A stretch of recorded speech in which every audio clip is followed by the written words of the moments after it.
I am so very honored to be in the studio today with Lee Cooper from Manchester, England. And his story has come to us, and I am honored that he would share it here on the Jan Broberg podcast. Thank you so much, Lee, for being here. Thank you for having me. It's a real honor. Well, thank you. That's how I feel. Every time someone is willing to share their story of child sexual assault and abuse, I always feel that it is a very sacred space, I want it to be a very safe place. And I want you to know that what you're doing is helping what you may not know to be hundreds, thousands, even millions of people who will listen to your story and realize that they are not alone, that they are also on their path to healing, and that it is possible. So you're a photographer. I want to talk a little bit about that first off. And tell me a little bit about how you got into, like, for example, the exhibit that you have right now. It's all a look at dissociation, which is one of the things that happens when you are abused, especially by a family member. Yeah. And we'll talk about that more in a minute. But tell us a little bit about that exhibit and what that means to you. The exhibit, it's a bit of a dream come true, actually. It's amazing. My photography journey, the reason it's so special is because my photography journey started pretty much at the same time as my healing journey. It was just before lockdown in the pandemic, and I was always on Instagram, and I was with my ex-girlfriend at the time, and I always kept saying, I'd like to get into photography. I'd like to get into photography. Like, I'm looking at all these photographs. And she was just like, well, why don't you just buy a camera then? I was like, yeah, why don't I just buy a camera? So I got into it and realized I liked it, realized I'm good at it, and just ran with it. And it really, really saved me, because in my healing journey, when things got really terrible, when everything basically fell apart and I didn't have anything, I just threw myself into photography. And it's also a great mindfulness tool without you realizing you're practicing mindfulness, because it's just you and the camera and you're focusing entirely on what is in front of you. You're not thinking about anything else. So it was a great escape for me. And through that escape, I also developed my skills. And then the exhibition come around last year, and I picked the theme of dissociation because I was heavily dissociated my entire adult life until I disclosed. So that was interesting for me. And it was a good topic for photography. Right. So I've enjoyed the process. That's amazing. And I love that you named it Places Nowhere. Yeah. Places Nowhere. I think that when we talk about dissociation, it's as if you've been to these many places that are nowhere, because this takes you out of the realm of your reality in life right now. And it serves a purpose, because sexual assault and abuse as a child is so radical in our development, and it is so upsetting and so confusing. Yeah. And so I'd like to go back okay, now that we know that Lee Cooper is in not only the healing journey, but has an exhibit that is in his hometown where the abuse happened. Yeah. Correct? Yeah, true, yeah. And so to see that full circle, to kind of know, and now to go back and let's talk about your childhood. Let's talk about your early childhood for a moment. What was life like when your earliest memories and recall? Tell us a little bit about the context of how you grew up. Well, it's really like two different stories, really, because my parents weren't together when I was a child. So at home with my mum, things was like good. I had a happy childhood there. But then at the weekends, I was going to see my dad, and like, that would not be good. Like, he never treated me very well. ever.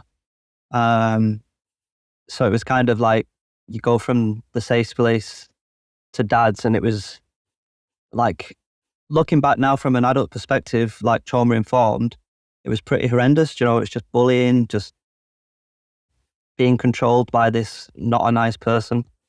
So my earliest memories are very mixed. But I had the classic, I don't remember much of my childhood. It's very just fragments here and there. It's not like a whole, memory. Right. And that also makes a lot of sense, as we know that memory is affected, tremendously when there is trauma and there is an ongoing sense of, I'm not safe here. So somewhere you go again in your mind to escape that also plays with the memory not being able to really remember a lot of things. And in some ways that is a safety mechanism for us, but it can also be something that holds us back when we do get to the point of wanting to recover and to disclose and to move forward in our healing. Did you have other family members where you could consider yourself either safe or unsafe? I'm just curious about the community around you. My mum's side of the family are great. Like you couldn't really ask for a better family on that front. Very loving people, very supportive. But then on the other side, my dad's family, there's a lot of trauma issues there. They're all just a bit messed up in the head, really. Like just not nice people. So it was really these two worlds that you live in, like nice and friendly, like my grandma on my mum's side. Yeah, my grandma was the safest person for me, and she still is now. If I'm ever in need of anything now, I know I can always rely on my grandma, which is, amazing. Especially that she's still around. A lot of people don't have the grandmas anymore, so I'm lucky in that regard. Thank goodness she had the presence of mind to be the safe place, because it's often that people can't find even one person where they can be safe when they have a childhood like yours, even though you had that some of the week, being at your father's on the weekends. Was it a lot of verbal and emotional abuse to begin with? No, it was both, yeah. It was physical and verbal. Mainly bullying, just belittling, just treating me like a possession, that you can just boss around, and just wasn't very nice. And then he would, as I got older is when it got more physical. Like when I was a young child, it would just be like smacking. But then as I got older, it would develop into like actual violence at times. Like beatings and yeah. things like that. But there's also incidences where he's violent towards my mum as well, because they had a relationship where they would get back together and then break up. Oh. So yeah, I've seen my dad beat my mum up and things like that. It's not great. So she's trying to break off the relationship, but can't quite do it. So when did it escalate into sexual violence? So we have to fast forward a little bit. So my parents got back together to like try and make it work. And they had, my two sisters was born. They was born when I was 10 and 12. In 2001, my granddad died, my dad's dad. And that did something to him. I don't know what happened, but he kind of changed. The sexual abuse started pretty much when my second sister was born. So again, something must have happened that's mentally like triggered something in him. And that's when it escalated into, it started off as molestation. The first time it ever happened, I woke up on the couch. I'd fallen asleep watching TV, and he was laying on top of me with his hands down my pants. So I'm like, froze, went into freeze mode. I was like, what the hell is going on?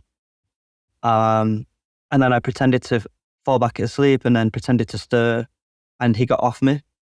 And then I went to bed, and then nothing was said about it. But then that would also begin to happen in my bedroom. I'd wake up in the night and he'd be in the room. which, again, it's very disorientating. I learned a defense thing where the way my childhood bedroom was laid out, if I pulled the drawers shut, it would lock the door from the inside, so he couldn't actually get in. Which helps, but again, then you become like a prisoner in your bedroom as a child. It's not Ugh, healthy. terrible. Um, No. And then it escalated. There was an incident where I was in the bath, and he burst in and ejaculated on me, which is, it's horrific, and it's hard to process that because the stuff on your skin is what you came from. Your brain is not Right. wired to comprehend that. No, and how old were you at this point, Lee? I'd have been about 12. Okay, so it started around age 11 then, and this is all through 11 and 11 to 12, 12, yeah. and this is when it's, okay, escalating. Okay. Oh, terrible. Yeah, and then he just left the house after that, and again, nothing was ever said. And then not long after that, he essentially tried to rape me in my bedroom. I was at home, no one was in, apart from my dad. And I was playing my PlayStation, and he just burst into the room, and basically tried to rape me on my bed. Luckily, there was bookshelves above my bed, and in all the commotion, they got knocked off. So everything fell on us, and what fell by my side was a money box with coins in, and I just smashed him on the head with it. And that must have knocked sense into him. Like, he'd lost his mind, basically. He came at me like a crazy person. And then he left again. He left the house.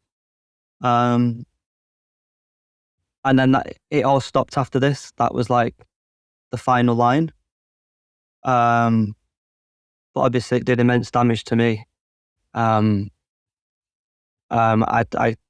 from what I know now, like, speaking of dissociation, I basically just fragmented all of that off. And it was the start of you build these walls that protect you from the bad stuff, Right. but also it blocks out everything else. All the good relationships, like, you just become shielded from everything. And it blocks a lot of what life actually is from you. It's terrible. It's very isolating, isn't it? It's like I've built this wall to protect myself, but it also protects me from anything that could be good, and you don't have relationships anymore. You are too scared and boxed in trying to be safe to really reach out or let somebody reach in to your wall. It just builds that isolation. Like, you just become extremely isolated, which is a terrible feeling, when you're surrounded by people and people that love you and care for you, but you just don't feel that. You still feel alone. Yeah. You still feel completely isolated because you're in your own world of trying to protect yourself, and you're 12 years old. This is not the same abuser that I've had since my early childhood, who was physically abusive, which escalated into more violent abuse and emotionally and verbally, belittling you all the time. But this looked different to you. The eyes, there's nothing, they're like, I don't know, it's hard to describe, but it's like he wasn't there, basically. He's just, he's like possessed. I don't know if you want to call it evil or what you want to call it, but, it's a different person. Someone that's lost all control, basically. John, again, that's scary in itself. Did you ever see him do anything abusive other than your mother? What about to your two younger sisters who are, 10 and 12 years younger than you are? He was fine with them.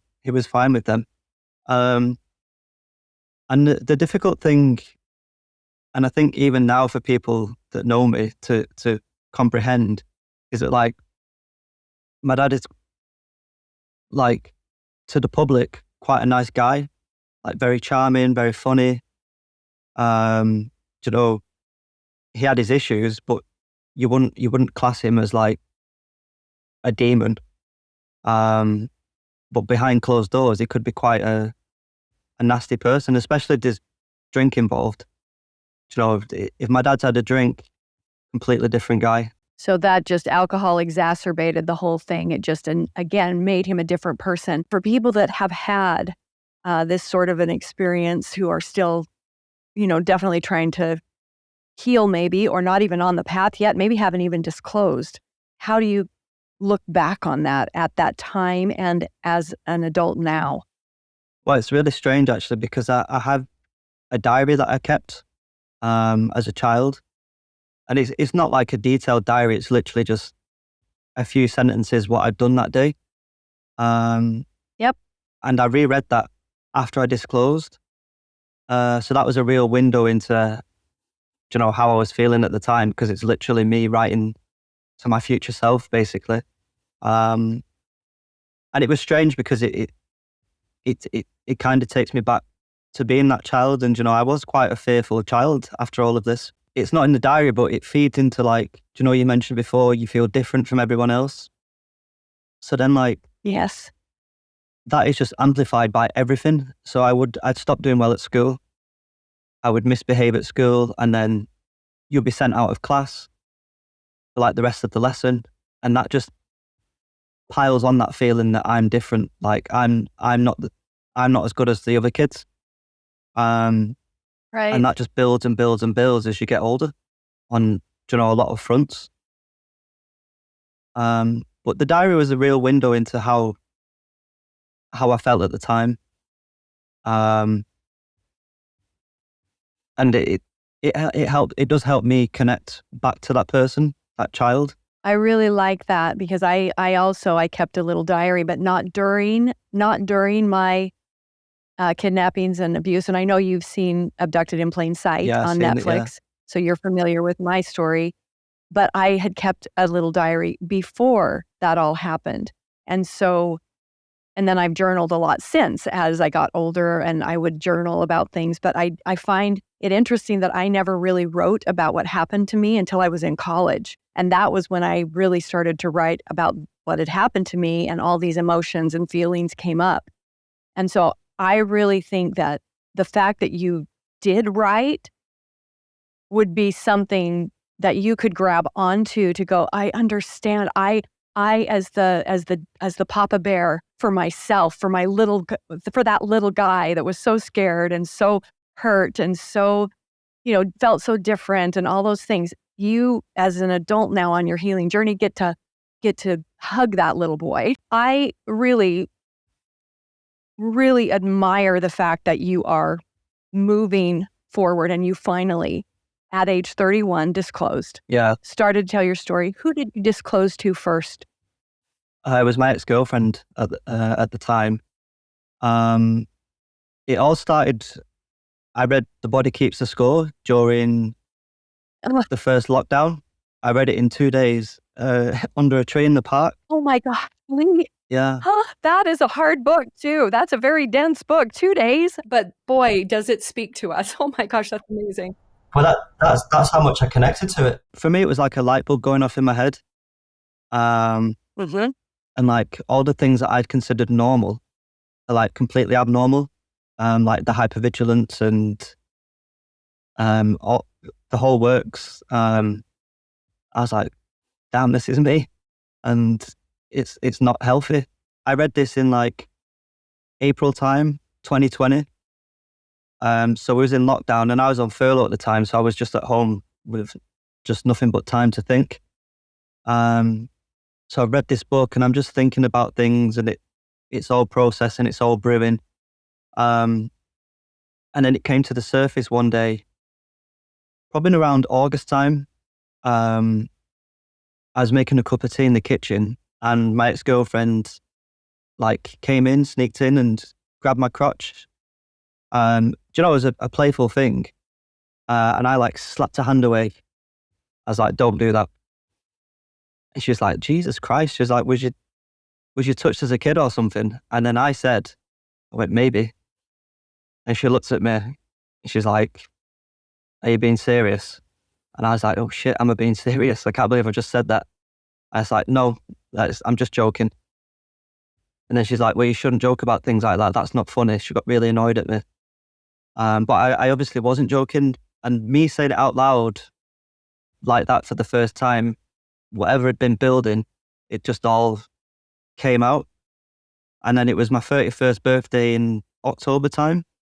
Um, and I just wrote her a letter, um, telling her everything that had happened.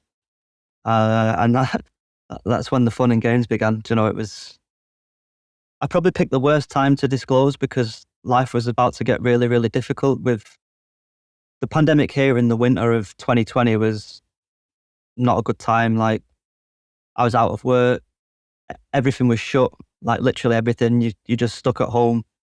And then I opened these floodgates of awful, awful things. And you know, life got so heavy. It was a really tough time, and it put like great strain on the relationship, and that eventually failed.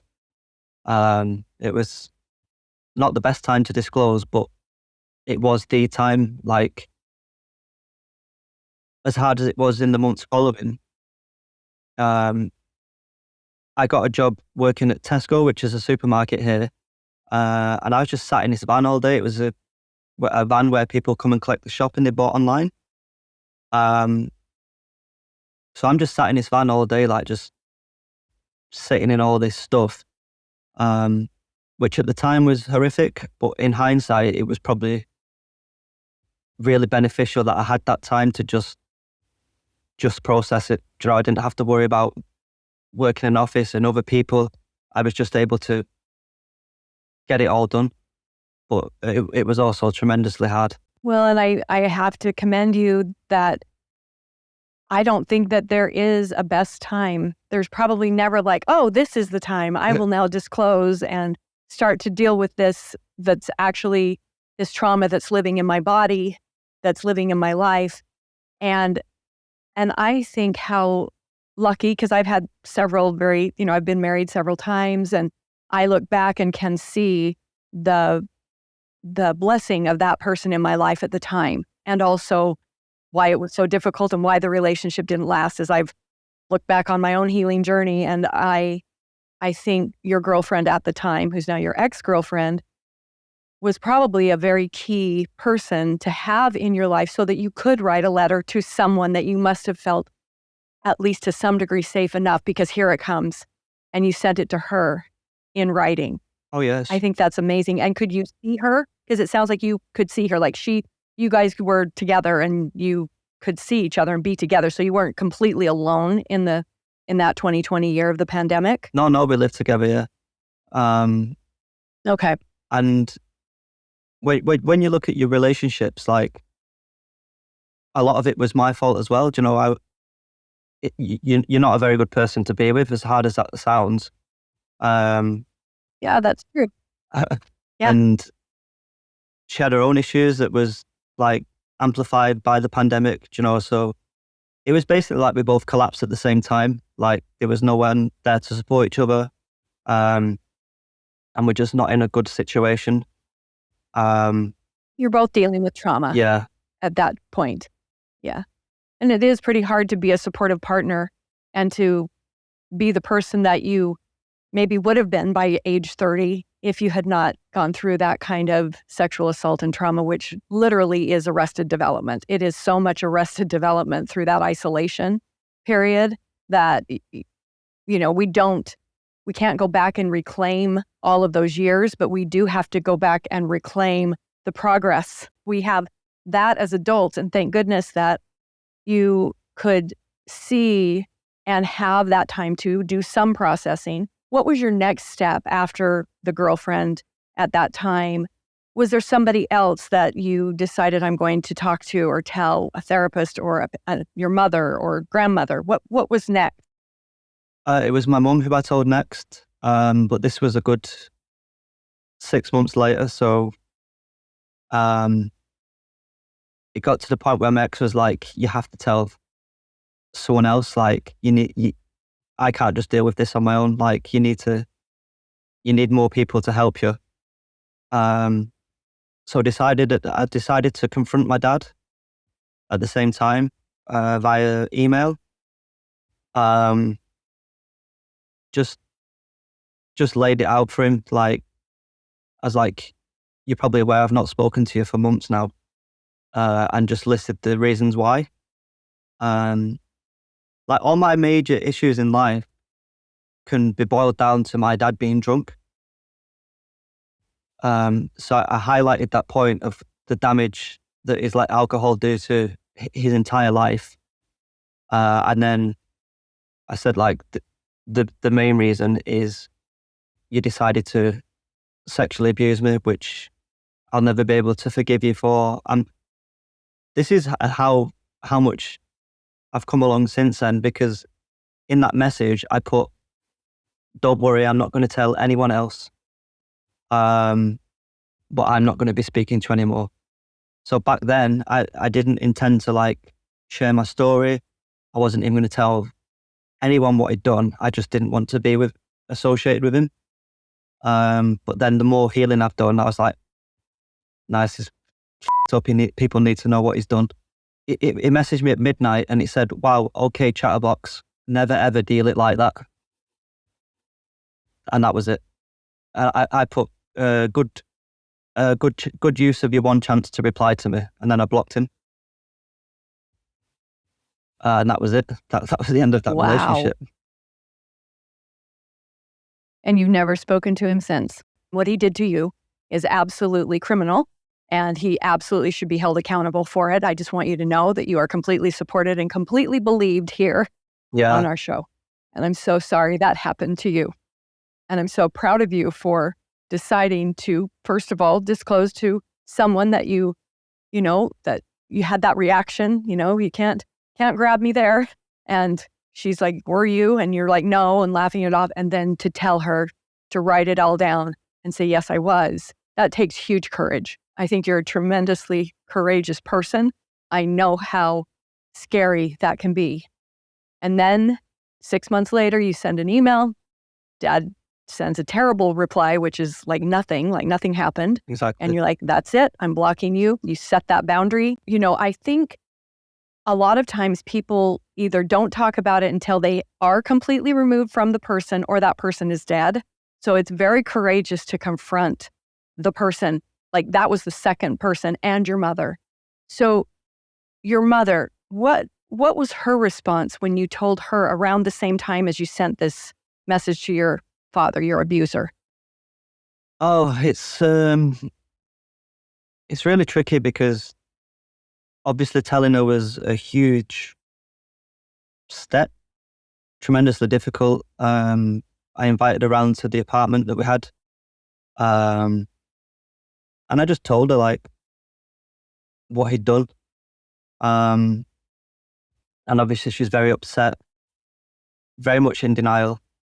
But she was like, we're going to get through this, like, things will change.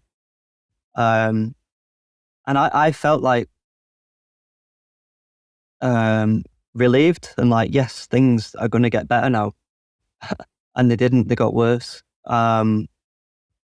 Like, for the next 4 weeks, my mum didn't really speak to me. She didn't mention what I'd said at all. It was as if I'd not said anything. And then it just kind of continued that way for like a year. And then me and my ex eventually broke up, and that's when things kind of fell apart with my mum, because I kept saying to my mum, leading up to the breakup, like, I want to tell my sister and I want to tell my gran. And she was like, no, they won't be able to handle this. Don't tell them. Which I think is like projecting. It's like, I can't handle this, so therefore they won't be able to. Oh, you hit that nail on the head. Yes, exactly. Projection. Yeah. Yes, absolutely. So I didn't tell them, and that's why I put so much strain on the relationship I was in at the time. And then when that fell apart and I literally lost everything, like I was made homeless. I wasn't made homeless, but I had to leave because the relationship had fallen apart. I had to go and live with my friend. So I wasn't on the streets homeless, but I didn't have a place of my own. I was unemployed at the time. Didn't have a lot of money, was deeply, deeply depressed. So I lost everything at the worst time to lose everything. So a lot of anger built up towards my mum, because that support that she said would be there, it wasn't there. And I lost my ex-girlfriend who was as supportive as she could be. So it just kind of felt like I was alone then with everything. And that's when I changed my tune. That's when I reported my dad to the police. Because I was like, you've literally stolen everything from me with all this shit. And I'd done, Wow. obviously in this whole time, I've been reading about trauma. You can see on my books, I've learned a lot about trauma. Yep. And so I just started putting the piece of the puzzle together, this has happened because of this. All the little things, and you said yourself before about your relationships, you evaluate what's happened. And it all boils down to what he did. Everything bad that's happened, and I've lost this person that I loved and, meant a lot to me. I've lost my home, I've lost my family that, it's all because of what you did, and you're not going to get away with it. You need to be reported to the police. Oh my gosh, I thought I was proud of you before. Now I'm just like, oh my gosh, that is one of the things that is the hardest and maybe because you're younger. I mean, I speak to a lot of survivors who are older that are now finally my life is a mess and I've got to figure this out and I'm on my healing path finally and talking about this, but they're in their 40s and 50s and 60s and beyond, because it will continue to affect your life at different stages of your life as well. But the fact that you're in your 30s and you reported him, what was that experience like? What happened when you did that? What was the response on the other end of law enforcement and also personally, what that did for you? Personally, it was horrific. It was awful. It's a very unnatural thing to do, to report a family member to the police. It's not really the done thing. Right. To report sexual abuse, it's a lot of people just sweep it under the carpet and will pretend this never happened. And Yep. The perpetrator just goes on and lives their life as normal. I didn't want that to happen, but it took a lot out of me. At the time, I was having these horrific nightmares where in my nightmares, it would be life as it used to be before all of this started. And then my dad would be just like, don't report me to the police, it's going to kill me. You'll kill me if you do this. And in the dreams, he's begging me not to do it. And then you wake up and you're like, but it was really intense, and these nightmares felt so real. So it was really hard on a personal level to do that. Again, talk about naturalness. Right. You're going against the nature of things. Yes. Because you never stop wishing that your parent had been different. It's a deep pain. It still bothers me now. There's a song by an artist called Sam Fender, and it's called Spit of You. So if people wanted to listen to that gives a bit of an insight of how I feel. The song is Spit of You. I look exactly like my dad. Spitting image. And that's what the song is about. It's you want this relationship, but it's not there, and it never was. We have this textbook image of what a family should be, and yours doesn't match up to that. And not only does it not match up to that, it's completely off the radar, nuts, completely abnormal. A big thing that helped me overcome that was, it's a book called Adult Children of Immature Parents. And what that does is it helps you reframe how you view your parents in these situations, because you have these expectations of what you want them to be and they're not meeting them, you're constantly just disappointed. And this book helps you reframe that and learn to look at your parents different, which in itself is a challenge, but it helps you move forward rather than being stuck. Moving into that book, did you read that book like around this time in your 30s when the pandemic was happening, or is this something more recent that you've been reading? No, that was a while back, yeah. It was about August 2021. Okay. About the same time everything fell apart. Okay, so everything is falling apart. You've reported your father. You have told your mother. She, says everything's going to be better, but it's not. She doesn't even bring it up or talk to you about it. And everything falls apart. So that's where we're at. And as we think about different books, I was a book reader myself. A lot of how I felt, because I'm older than you, and back in the day, I couldn't even afford a counselor. Now you can get, some counseling or therapy on most insurance plans. Well, that wasn't true back in my 30s. And so I did a lot of reading, and some of the books I read were totally so helpful in my life. During the early days of the pandemic, like in April of 2020, The Body Keeps the Score by Bessel Van der Kolk, if I can say the name right. And I have read that book, and I also was very influenced by so many things there. So now with this second book that you read, did it affect your relationship with your mother? Has she come to a place where now, we're about a year, maybe year or so later, still the pandemic, but you're reading this book. Were there things that you learned from that helped you reconnect with your mother? It didn't bring us closer together. It did the opposite, really. I didn't speak to my mum for I don't know, months and months and months. For the past 2 years, we've not really spoke all that much, which it's not a thing that I want to happen. I don't want to not speak to my mum. But at the time, she wasn't helping me, and I needed to move forward. And this book helps you reframe how you look at your parents. And it's like, if they're not helping, you're not obliged to maintain this relationship. And then when my mum wasn't helping, I was just like, well, if you're not helping, you're gonna have to go.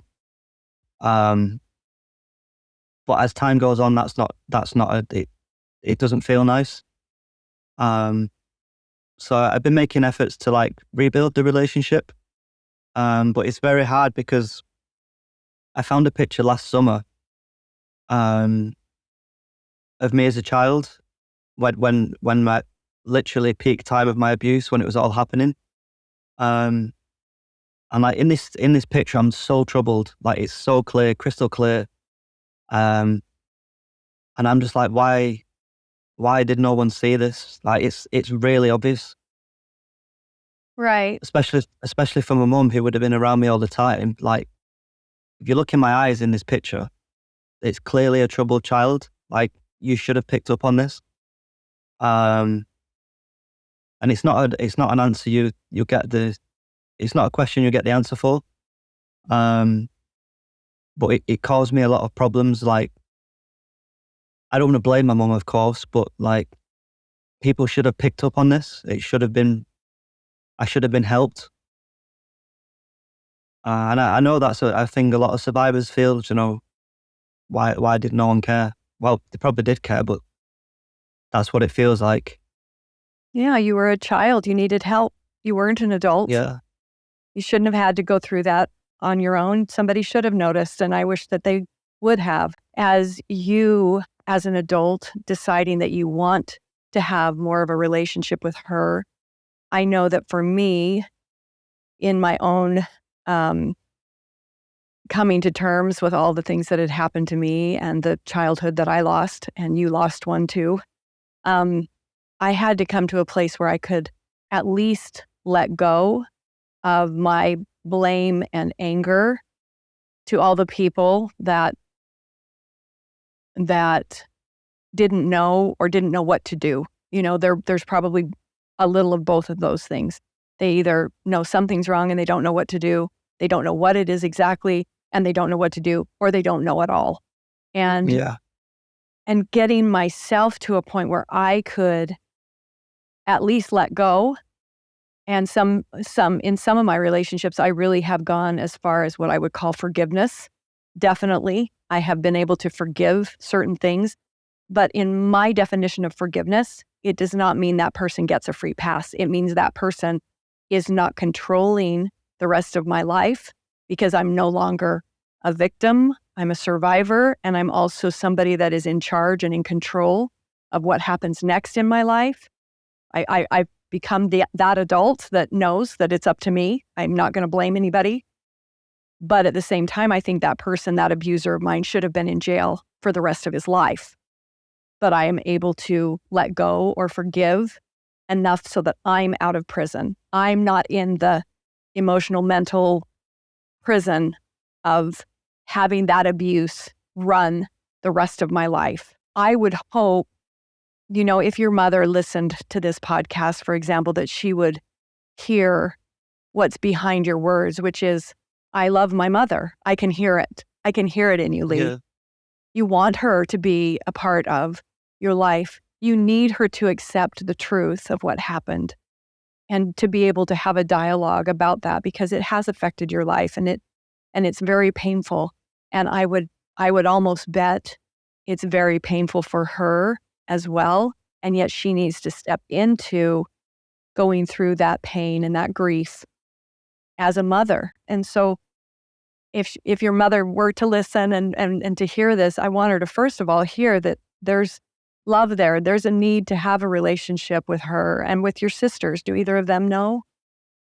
They do now, yeah. That's been rocky as well. Yeah. These are rocky things to go through, because maybe their experience of your father was different. You were the boy, you were this much older, this happened to you, but that didn't happen to them. I don't know. And of course, that's their story to tell, unless there's something that you want to say about that, because that rocky relationship, it continues to kind of dig at the wound that you're trying to heal from. It just digs at it. When the relationships that you could have and that you would like to have are rocky because of this, it's like your wound from this, abusive father just can't ever quite heal. I went a bit militant though, like when I was like, I had to heal. So I had like a help or hinder mindset. Like, if you're not helping me, you're hindering me, and I'm going to have to cut you off. And it applied to everyone, and it's brutal. But that's what I had to do to like get through it all. Now I'm at a place where, I'm doing okay. And I don't want to not have them relationships, as much as, they've been damaged. But we'll have to see what happens with all of that stuff. And I think that's a good place, for you to be in the realization of where you're at. I think that's the process of healing from trauma and from familial abuse, which is very confusing and very deep. And it is a deep pain and a deep grief that, until people will recognize that and be supportive of you in that and believe you completely, it's very difficult to heal all these other relationships or to have these other relationships. And that's what you're describing. We went militant. You said, if you're not helping, you're hindering, I'm cutting this off. You had to do that so you could survive and start to manage the process of healing. Your process of healing, you needed strong boundaries with only to be in touch with, or to have the people in your life who were supportive. And I don't know if there's been other friends or other family members. You talked about your grandmother. So my gran has been very supportive. I told her, I think it was January 2022 now. And like, it was hard for me this year. Christmas is a really, really difficult time for me. It just brings up all kinds of things that are really hard to get through. So this was like 2 years ago when I wasn't in as strong a place as I am now. And I had a really hard Christmas. And suicide ideation is a thing with CPTSD. Yep. But it was getting, on this particular day, it was getting to the point where I was thinking of actually doing it. I was like, I need to tell my gran, like, I don't want to keep feeling like this. So I went round and told her everything. She obviously was very shocked, but she's been very supportive since. You know, I had a tough time this Christmas, and she's like, "Why didn't you ring me?" And I was like, "Because I was triggered and wanted to isolate myself." That's what you have to battle against. Right. But yeah, she's been a great help. So she's a supporter that you can count on, that believes you 100%. Yeah, yeah, And even if she doesn't know what to do, people think they need to know something like, "Oh, I don't know what to do, so I just won't face it. I just won't look at it. I'll just avoid that subject or that conversation," which is the opposite of really what you need. And you're not asking for them to fix. They can't fix it. And others need to just know, if you could just be there to listen, to support, to believe me, to hear me, to see me. You don't have to fix it. I just need you to support me in a way that I'm not feeling like you're in denial. That's what you're looking for. If I'm kind of getting the story straight, and that's what your grandmother's been able to do. So I yeah, have a feeling that, maybe with more time, and as you continue to try to rebuild relationships that you cut off, and you put it out there a little bit, only to the point that you can, and they hopefully come back, with a little offering of their own, that maybe, just an inch at a time, you will be able to have those relationships with your mother and your sisters yeah. They are as getting well. there. Things are being rebuilt. Yeah, yeah, yeah. That's good. It's Um, good to hear. yeah. Just takes time. Well, and it takes time and information for the rest of the world to catch up. That's why we're doing this podcast. The rest of the world wants to keep their head in the sand. The rest of the world wants to believe that incest is rare when it is so common. It is the most common form of childhood sexual assault, abuse, and trauma is incest. And Yeah, so when we can talk about these things and get a chance to visit with somebody as open now as you have become, it really does change the world if the world will just listen. That's really what is needed, that they will listen and believe. yeah. Because like you said there, people think it's rare. But I've said it previously. Like, if in like an ideal scenario, if every single person that's been abused was to be highlighted, and then the person that abused them was to also be highlighted, like, society would collapse. Like, Yeah, because the abuser is not the creepy guy down the park, it's the guy at work that you work with, the nice guy, or the priest. It's people that you see and know when you're around every day. They're not monsters that are rare. They're all around us. exactly. Um, and it's more common than people think. It's not a super rare thing. The shame and stigma around it all just means people suffer in silence, and people can go their whole life just wasted because of what's happened to them, and Right. that's a shame. And that is a shame. And that's why you're so brave to be here. As you look back just in these few years where you've been in this place of, I've got to get on this journey of healing. I now have told, and now I know that there are things that I need to do. What are some of the things that you have been doing kind of consistently or throughout? Anything that's been especially helpful? The number one thing for me is developing the self-awareness, mindfulness, and because this is like a mind affliction, you have to recognize when things are shifting internally. So like, if you suddenly like triggered, and when you get emotional flashbacks, you basically go to the child that's being abused. It's like you become, in your mind, like defenseless and helpless, and that's how you become as an adult. And that can manifest in, like, I'll stop tidying my room, for example. I'll let dishes pile up and, clothes on the floor, untidiness. And that'll be like a subtle shift of me to pick up on. And the same internally, like, if I'll start going on my Xbox like longer than normal. So you have to be aware of these behaviors of, like, okay, why are you doing this? You're avoiding something. And then it's like you tackle this it.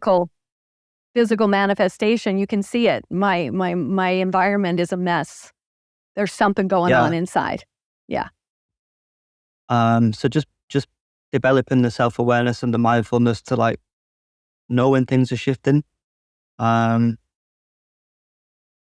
then just learning about trauma itself, like what it actually is, and like hypervigilance, and that was a huge thing for me. And it's funny, like, going back to my ex, when I first got with her, she'd be like, you wake up at everything. Like, you'll be fast asleep, and then I'll do the slightest movement and you'll be wide awake.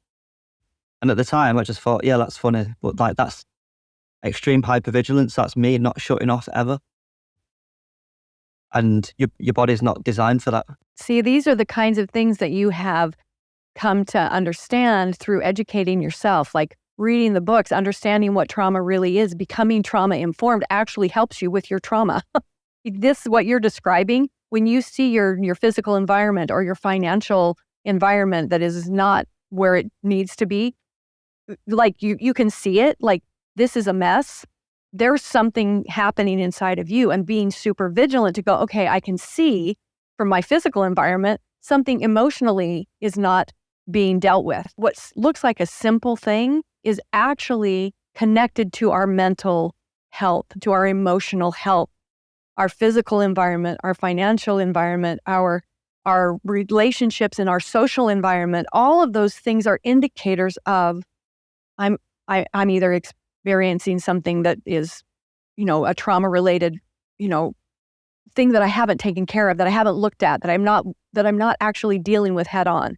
So mindfulness is more than just let's go to the spa or get our nails done or something. People think of, oh, well, good, I can take some time and just, sit and read a book. That might be mindfulness, but it also might be, I actually need to dig in and figure out why my surroundings are a disaster. And that's the other thing to learn. Like, a lot of these trauma is a lot of it is neurological. Yes. So understanding why your brain does certain things is really beneficial. Yes. Like, if you get triggered, part of your brain is offline. So that's why you can't think clearly. That's why a lot of things happen. So learning how the trauma impacts your brain, and also how it's stored as, like, fragmented memories. And that's why when you get triggered, it's your brain relives it in real time. That's why you feel so awful. And the other thing is knowing that it's not a linear thing. Like, you can be flying high and then you're going to crash again. So the key is to be able to dust yourself off and get back up and start feeling good. Because the other key thing for me is, if I'm triggered, all my habits will fall apart. So, like, I'll stop going to the gym, I'll stop eating right, and then they can compound really fast if you don't get a hold of it. So those have been kind of the main things, yeah, that you will notice, and then you'll go, okay, I got to get back to just these what look like simple things or structural things in your life, that you have structured your life so that you can feel better. And when those start to crash and burn, those good habits. Have you ever read the book Atomic Habits by chance? Yeah, I've read that, and The Power of Habit. So the gym for me is like keystone habit. You build everything around it. Yeah, and it will make a difference. No, yeah, if that slips, everything goes with it, and then you're struggling then. So you have to just be constantly vigilant. That's the other. It can be draining. It can be annoying that you have to do all this, especially when you see other people who, they don't have to. their brain is not going to get triggered to these extreme levels. They can just focus all their energy on that and just go. Where you have to spend a lot of time just getting by. And it's interesting that we use the words getting by, and it is kind of annoying that some people just seem to be able to kind of fly through life and they're positive and they're happy and they can do this or not do this and they're fine. And they just don't have that traumatic experience that has affected their way of life. I say to a lot of people, I had a guest who went through a terrible trauma, and you can listen to her story. Her name's R.C. Gray, and she's been on the podcast, and she always says, one of the things is that when you are the one that you're the only one that can reset your central nervous system, that can get back to having a parasympathetic nervous system that actually works, that actually can be calm, that actually can be kind of like that.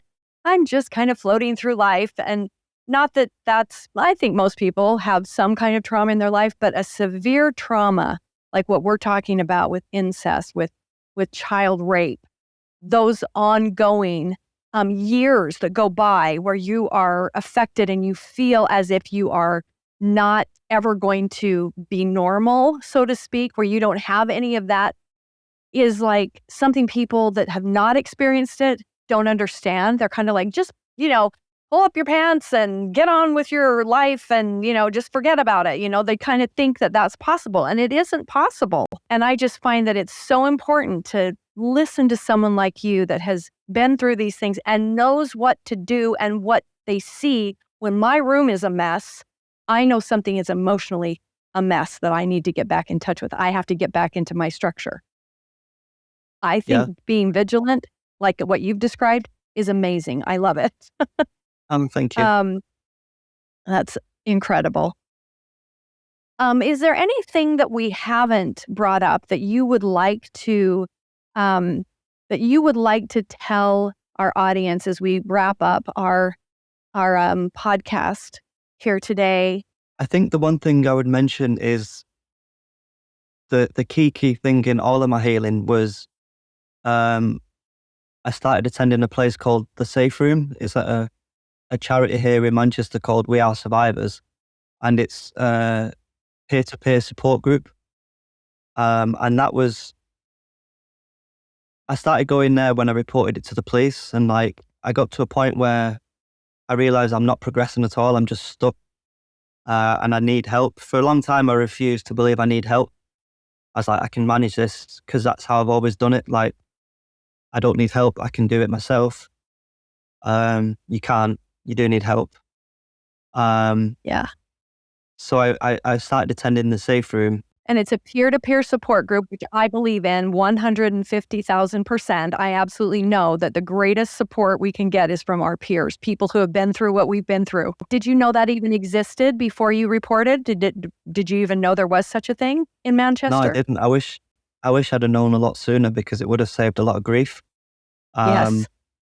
At first, I was dead against it. I was like, I'm not going sitting in a room with guys talk about sexual abuse. That's not something I'm going to do. But like you just said, it was the most beneficial thing, because you're hearing other people in real time in front of you describing the things you're feeling, the things you've been through, when for 20 years you felt like you're the only person that's ever experienced that. So that's where I got my strength and courage to speak out about it. First just amongst them guys, and then to the wider world as time went on. So if anyone's really struggling with these things and how can I move forward, then find a peer-to-peer support group, even if it's online. But it will definitely change things for you. Can probably guarantee that. Well, and we have one inside of our, our mission at the Jan Broberg Foundation, which is, to make the world a better place by working to eliminate sexual violence against children. And our peer-to-peer support group is all adult survivors of childhood trauma, sexual assault, abuse, trafficking, incest, rape. That's our online Thrivivors community. So we not only want to survive, but we want to thrive. And that peer-to-peer support is so vital. I would love to see our Thrivivors online go into meetings that could be done in person across the country, across the world. And just knowing that you were dead against it and then you did it and how much it's helped you just totally just reaffirms what we are trying to do in helping those who have survived, such horrific child assault like you did.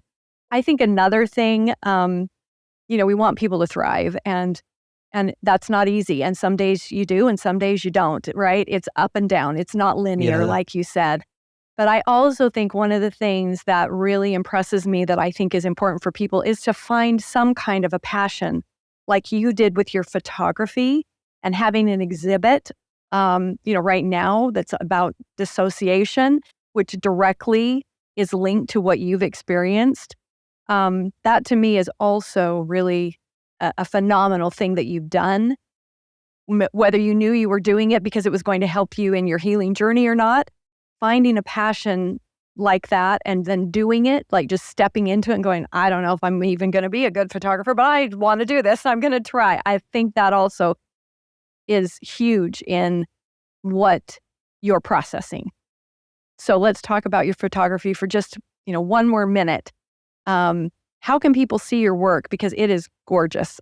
They can go on Instagram. It's Coop SCW, so that's COOP SCW, and my website also, which is placesnowhere.com.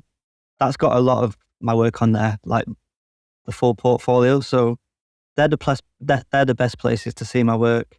And if anyone is in England and wants to see my exhibition in person, that runs till the 9th of March, and that's at Gallery Oldham in Oldham, which is in Manchester.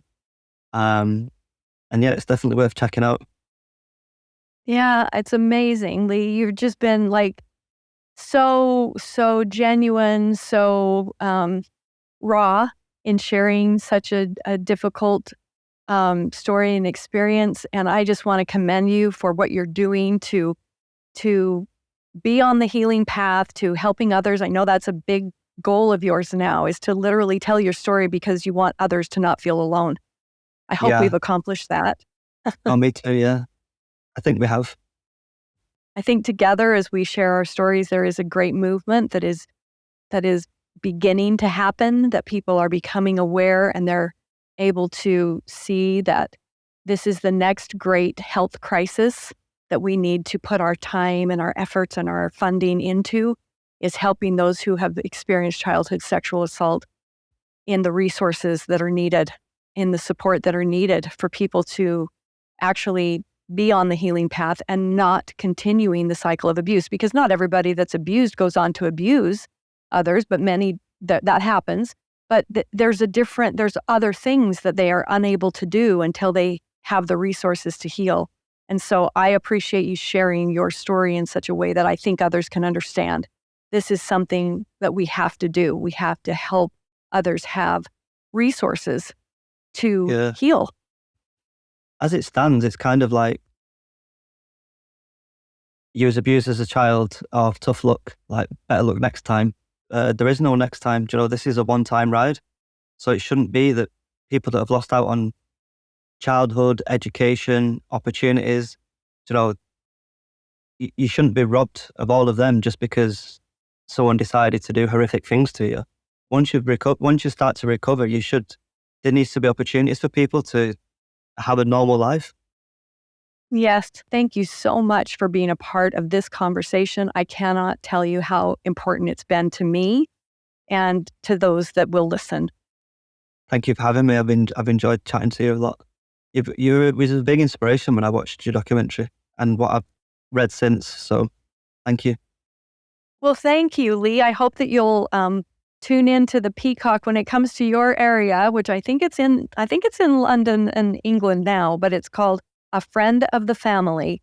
And it's a 9-part series on my childhood story with actors. And it really does tell the story in a way that I think can help, people understand how this happens, because most people just can't wrap their head around, well, how does this happen? I'm like, how does it happen? It's happening everywhere right now.